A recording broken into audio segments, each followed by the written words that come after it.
Have you ever stopped to imagine how the Great Wall of China, stretching over 21,000 kilometers, was built thousands of years ago when there were no modern machines?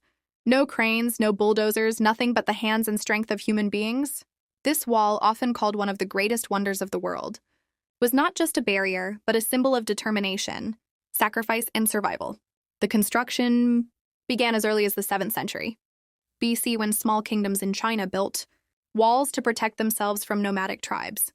But it was during the Qin Dynasty, under Emperor Qin Shi Huang, that these walls were connected into one massive defense system. Imagine thousands of soldiers, peasants, and even prisoners forced to work under the scorching sun, carrying heavy stones, bricks, and earth on their backs, climbing mountains and crossing deserts, just to build something that seemed almost impossible. Every brick carried was like carrying their own fate, and many lives were lost along the way. Some parts of the wall even became the final resting place of those who died, buried within its layers. This was not just construction. It was a story of human endurance, of a nation's fear of invasion, and of the vision of a ruler who wanted to unite and protect his empire at any cost. As the centuries passed, different dynasties continued to expand and rebuild the Great Wall, each adding their own unique touch. During the Han Dynasty, the wall stretched even further into the desert, protecting the Silk Road, the most important trade route of the ancient world. Caravans carrying silk, spices, and precious goods traveled across dangerous landscapes, and the wall stood as a shield against raiders and enemies. Workers mixed reeds, layers of earth, and gravel to make the wall stronger where stones were scarce. Imagine endless lines of laborers, men and women, carrying baskets of soil in freezing winds or scorching heat, their sweat mixing with the dust of history. Then came the Ming Dynasty, perhaps the most famous period of construction, when bricks and stones were carefully laid to make the wall we see today. Watchtowers rose like sentinels every few hundred meters, signaling dangers with smoke during the day and fire by night. It was not just a wall, it became a living system of defense, communication, and control, stretching over mountains, valleys, and rivers, adapting to every landscape it touched.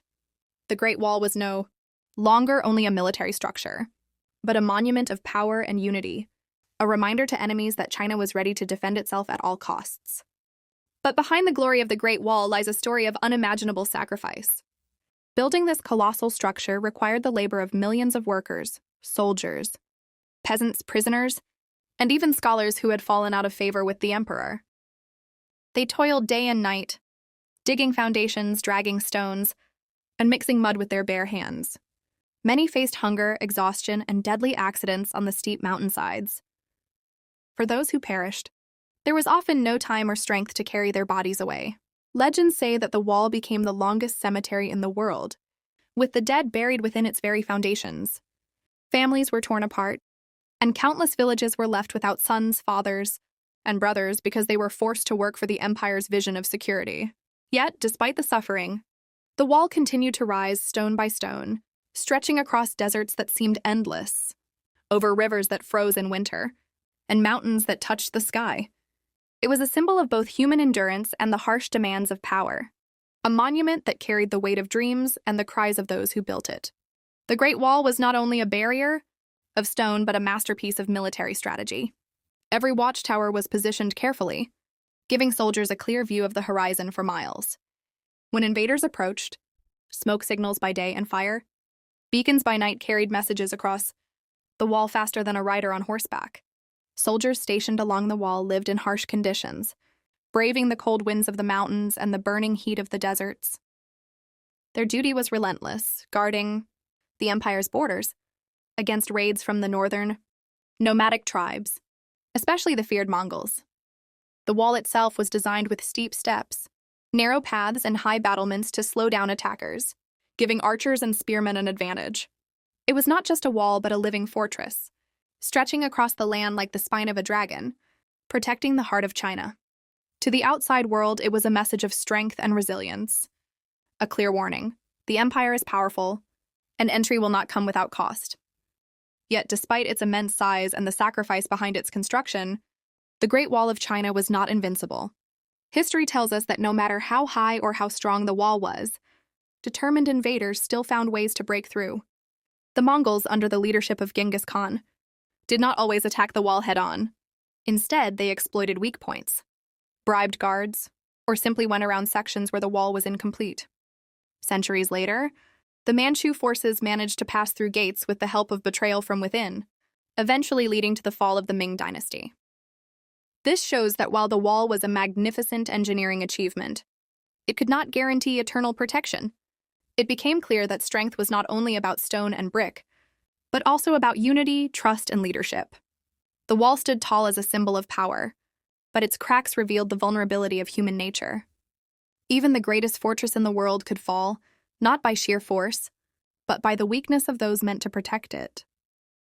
Over time, the Great Wall slowly lost its role as a military defense and began to transform into something far greater, a monument of history and identity. As gunpowder weapons and cannons became dominant, walls of stone were no longer enough to stop invading armies. Parts of the wall were abandoned, left to crumble under the weight of time and nature. Villages grew around it. Farmers took stones from it, and in some places, it became nothing more than ruins in the mountains. But in the hearts of the Chinese people, it never disappeared. The wall became a symbol of their endurance, of the strength of their ancestors who built the impossible with their bare hands. In modern times, the Great Wall has become one of the most recognized landmarks in the world, drawing millions of visitors every year who walk along its ancient paths and touch the stones that carry the stories of sacrifice and resilience. What was once a fortress is now a bridge between the past and the present, reminding humanity that true greatness is not only about war, but about survival and legacy. In the end, the Great Wall of China is more than just stones stacked across mountains and deserts. It is a silent witness to the sweat, blood, and dreams of millions who lived and died to build it. It tells us that human beings are capable of achieving the impossible, but also reminds us that even the strongest walls can fall if trust and unity are broken. Today, when we look at the wall stretching endlessly into the horizon, we do not only see a fortress, we see a story carved into the earth, a lesson about power, sacrifice, and resilience. It is not just China's Great Wall. It belongs to the history of all humanity, a reminder that greatness comes not from how high we build our walls, but from the legacy we leave behind.